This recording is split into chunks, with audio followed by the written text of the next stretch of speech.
হচ্ছে আপনাদের সঙ্গে। দেখুন, উত্তর দিনাজপুর গুলিকাণ্ড, সেদিকে আমরা নজর রেখেছি, কারণ এই ঘটনায় এবার নতুন মোড়। অভিযুক্ত সাজ্জাক, তাকে অস্ত্র দিয়েছিল কে? বাংলাদেশের আব্দুল। বিস্তারিত জানবো, আরো একবার পরিষ্কারভাবে জেনে নেব। আমাদের সহকর্মী রূপক আমাদের সঙ্গে রয়েছেন, পাশাপাশি নিউজ রুম থেকে আমাদের সহকর্মী সিজারও রয়েছেন। প্রথমে আমি রূপকের কাছে যাব। রূপক, এই উত্তর দিনাজপুরের গুলিকাণ্ডে নতুন যে মোড় তৈরি হচ্ছে, এই নতুন মোড় নিয়ে আরো একটু বিস্তারিত জানবো তোমার কাছ থেকে।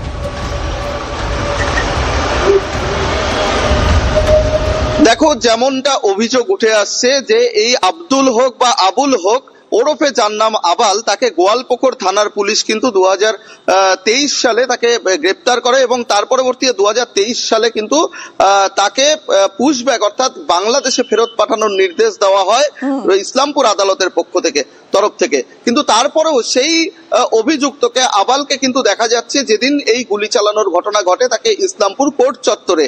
আর তারপরেই কিন্তু এই প্রশ্ন ওঠে এবং প্রশ্ন নিয়ে কিন্তু ইতিমধ্যেই সরব হয়েছেন ইসলামপুরের যিনি সরকারি আইনজীবী রয়েছেন। তিনি বলছেন যে এই আবাল সে কিভাবে এই দেশে থেকে গেল বা এই রাজ্যে থেকে গেল, এই নিয়ে কিন্তু একটা বড় প্রশ্ন ইতিমধ্যে উঠতে শুরু করেছে। কেন আদালতের নির্দেশের পরেও তাকে ফেরত পাঠানো হলো না বাংলাদেশে? অর্থাৎ যেই অভিযোগ কিন্তু বারবার উঠছে যে এই বাংলাদেশের যারা আগ্নেয়াস্ত্র নিয়ে বা দুষ্কৃতীরা যারা এদেশে তাণ্ডব চালাতে পারে, এই ধরনের অভিযোগ উঠে আসছিল, সেটাই কিন্তু কার্যত সিলমোহর দিল এই সরকারি আইনজীবীর বক্তব্য। আর এই নিয়ে কিন্তু ইতিমধ্যেই পুলিশ সরকারি আইনজীবী, ইসলামপুরের সরকারি আইনজীবী, তিনি কি বলেছেন একবার শুনুন। এই আসামিটা হচ্ছে একটা কেসে অ্যারেস্ট হয়েছিল 2019-এ। ওর নাম হচ্ছে আবুল হোসেন এলাইস আবাল। 14 ফরেনার্স অ্যাক্টে অ্যান্ড আর্মস অ্যাক্টে ওকে অ্যারেস্ট করে গোয়ালপুকুর থানা এখানে পাঠাইছিল। ওকে 3 বছর কনভিকশন দিয়ে 50,000 টাকা ফাইন, 2 ইয়ার্স আরো পানিশমেন্ট দিয়ে ওদেরকে পুশব্যাক করে দেওয়া হয়। সে সময় এ অ্যাকিউজ সাজ্জাক আলম, যে মেন অ্যাকিউজ আছে, ও হচ্ছে 20/10/2019 তারিখে অ্যারেস্ট হয়। কালকে এখানে কোর্টে ওর দেখা, মানে কোর্টে হচ্ছে ওকে দেখেছে, ওকে বুঝে যাচ্ছে কি ওর সঙ্গে ও কালকে কথাবার্তা করেছে, সেই জন্য ওকে হচ্ছে এই কেসে ও সহযোগিতা করেছে ওকে ভাগানোর জন্য। গোয়ালপুকুর অ্যাড্রেসটা ভুল, একদম বাংলাদেশি। তাকে 14 ফরেনার্স অ্যাক্টে অ্যারেস্টে নিয়ে এসেছিল। তার কনভিকশনের আমার কাছে অর্ডারটাও আছে। আমাদের সহকর্মী সিজারও রয়েছেন আমাদের সঙ্গে, একটু সিজারের কাছে যাই, একটু পরিষ্কার জানতে চাইবো। সিজার, এই যে আব্দুল নামের যে ব্যক্তিকে ঘিরে রহস্য ঘনীভূত হচ্ছে, সে আব্দুল না আবুল, সে বাংলাদেশের বাসিন্দা কিনা, সেটা নিয়ে প্রশ্ন যেমন উঠছে, কিন্তু এটা তো খুবই পরিষ্কার যে ইসলামপুরের যিনি সরকারি আইনজীবী তিনি যেটা বললেন যে এক্ষেত্রে দেখা যাচ্ছে সে বাংলাদেশের এবং তাকে পুশব্যাক করা হয়েছিল, কিন্তু পুশব্যাকের নির্দেশের পরেও তাকে বাংলাদেশে পাঠানো হলো না বা সে গেল না। মানে এখানে আইন শৃঙ্খলা বলো বা পুলিশের ভূমিকা বলো, এটা নিয়ে তো প্রশ্ন উঠবেই। একদমই, কারণ যেখানে সরকারি আইনজীবী তার কনভিকশনের কথা বলছেন এবং যেখানে তিনি জানাচ্ছেন এই আবুল, যাকে প্রাইম সাসপেক্ট হিসেবে ধরা হয়েছে, যে সাজ্জাক আলমকে অস্ত্র দিয়েছিল কোর্ট লকআপে এবং যার সাহায্যে সাজ্জাক আলম পুলিশকে গুলি করে পালিয়েছে, সেই আবুল বা আবাল হোসেন যেই হোক না কেন, সে 14 ফরেনার্স অ্যাক্টে এর আগে গ্রেপ্তার হয়েছিল। তার অর্থাৎ সে বাংলাদেশ থেকে বেআইনিভাবে ভারতে অনুপ্রবেশ করেছিল, এটা একেবারে আদালতে স্বীকৃত। তার কনভিকশন হওয়া মানে সে বিচারাধীন ছিল না, সে দোষী সাব্যস্ত হয়। এবং তারপরে যখন পুশব্যাক বা তাকে দেশে ফেরত পাঠানোর নির্দেশ দেওয়া হয়, তারপরেও সে ফেরত চলে এলো কি করে ভারতে? তাহলে পুশব্যাক, দুটো প্রশ্ন আসছে, যেটা রূপক একটু আগে বললো, পুশব্যাক তাকে করা হয়নি না, পুশব্যাকের পরেও সীমান্তের নজরদারির অভাবে সে ফের ঢুকে যায়।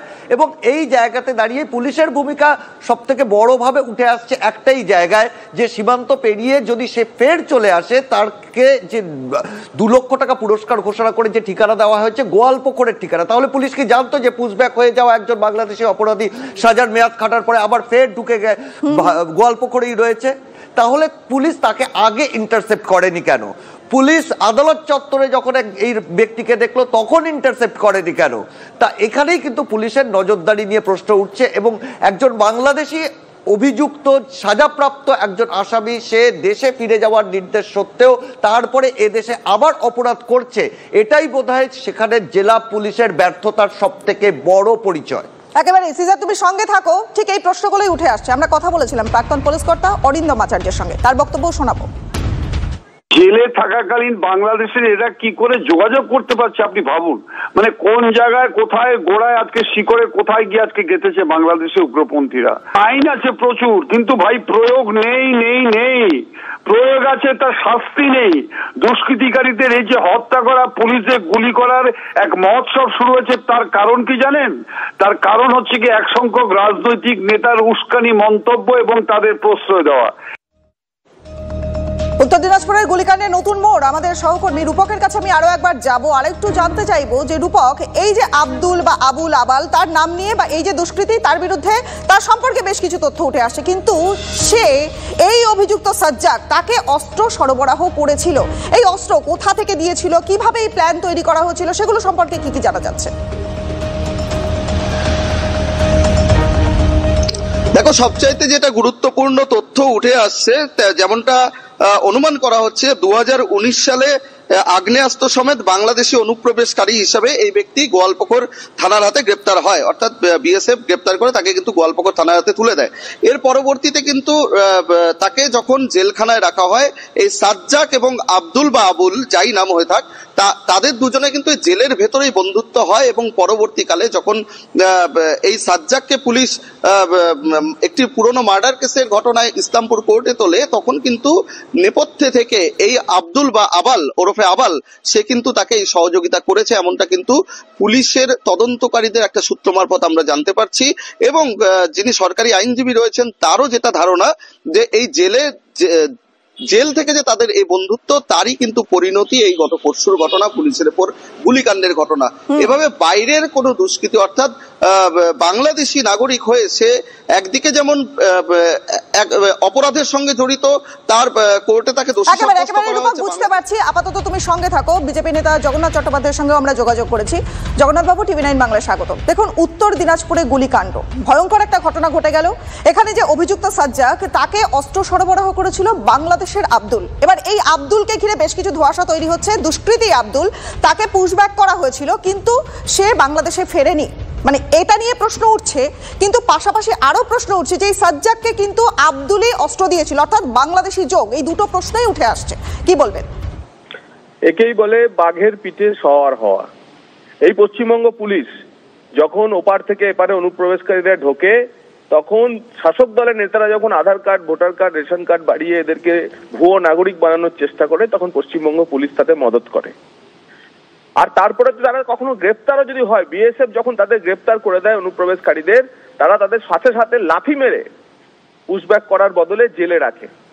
আপনারা খোঁজ নিন, পশ্চিমবঙ্গের যে জেলের 25,000 ক্যাপাসিটি কয়েদির, তার মধ্যে 6 থেকে 7,000 এই ধরনের জান খালাস কয়েদি আছে। জান খালাস কয়েদি মানে যে যারা হচ্ছে ওই বাংলাদেশি নাগরিক, কিন্তু তাদের সাজা খাটা হয়ে গেছে, শুধু তাদেরকে বাংলাদেশ গ্রহণ করছে না বলে, তাদেরকে রাজ্য সরকার পুশব্যাক করতে পারছে না বলে তারা জেলের ভাত খেয়ে যাচ্ছে। এই গোয়ালপুকুরের যে ঘটনাটি বললেন, সেও এরকম একটি জান খালাস আসামি, তাকে পুশব্যাক করানোর নামে বের করে সে ভারতবর্ষের মধ্যেই মিলিয়ে গেছে, গোয়ালপুকুরের মধ্যেই মিলিয়ে গেছে। তাহলে যে পুলিশ এই মদত করে অনুপ্রবেশকারীদের ভারতবর্ষে বসিয়ে দেয়, এখন সেই পুলিশের উপরেই এই জান খালাস আসামিরা গুলি চালাচ্ছে। এটাই পশ্চিমবঙ্গের ভবিতব্য। এবং সেই কারণে পশ্চিমবঙ্গের হিন্দু বাঙালি ঠিক করেছে যে 26 সালে তৃণমূল কংগ্রেসকে অতীত করে তারা ভারতীয় জনতা পার্টিকেই ক্ষমতায় নিয়ে আসবে। বেশ, অনেক ধন্যবাদ আপনাকে। কথা বললাম জগন্নাথ চট্টোপাধ্যায়, বিজেপি নেতার সঙ্গে। দেখুন, আরো একটা প্রশ্ন সামনে কিন্তু উঠে আসছে। বাড়তি পুলিশ ফোর্স থাকলে ঠিক এভাবে গুলিবিদ্ধ হতে হতো না। খুনের আসামি, তার পাহারায় কেন মাত্র 2 জন পুলিশ থাকবে? এই প্রশ্নটাই তুললেন পাঞ্জিপাড়ার গুলিবিদ্ধ এসআই নীলকান্ত সরকারের মা।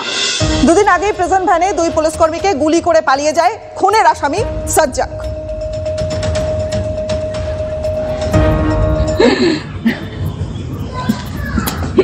এখন কি হবে না হবে বলতে পারছি না কিছু।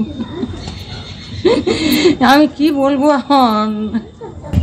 এইভাবে যুগলে পুলিশের এরকম হয় তাহলে কি হয়? মানুষের ভালো করতে গেছিল, তাহলে ওর গুলি হবে কেন? আরো 4-5 জন যদি থাকতো তাহলে তো এই ঘটনা ঘটতো না। ভালো কাজ করতে গিয়েই যদি এরকম হয়, তাহলে মানুষের ভালো কি রাখবে? কোথায় পেলো? ওটা তো ওই মানে জেলে ছিল আসামি, তাহলে ওকে যে নিয়ে আসতেছে, তাহলে বেশি ফোর্স কেন দিল না? পুলিশই আমাদেরকে মানে নিরাপত্তা দিবে, সেই পুলিশের উপর যদি এরকম চলে, আর কিছু বলার নেই। খুব খারাপ লাগছে, দুঃখজনক একটা ঘটনা।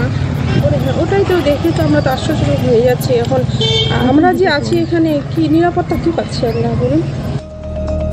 বুঝতে পারছেন গোয়ালপুকুরের খবরে কিন্তু আমাদের নজর থাকবে। অত্যন্ত গুরুত্বপূর্ণ খবর, কিন্তু মালদায় আরো একটা